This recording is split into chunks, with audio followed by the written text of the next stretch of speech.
ሕዝቡ የዘንባባ ዝንጣፊ ይዞ አሁናድን ሆሳዕና ሆሳዕና በጌታ ስም የሚመጣ ንጉሥ የተባረከ ነው፣ በሰማይ ሰላም በአርያም ክብር አሉ።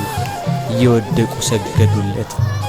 በዘንባባ ዝንጣፊ ጨርቃቸውን መሬት እያነጠፉ በእልልታ ተቀበሉት። ከተማይቱ ታወከች። የጌቶች ጌታ በተዋረደ የአህያ ግልገል ተቀምጦ ወደ ኢየሩሳሌም ገባ።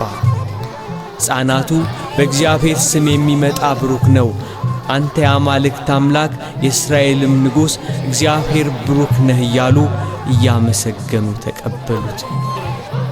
ከመድኃኒትነቱ የተነሣ ከቤቱ መሠረት ሳይናወጥ ከልዑል መንበሩ ወርዶ ጸጋና ኃይልን አሳየ። ሆሳዕና በአርያም ሆሳዕና በአርያም ሆሳዕና በአርያም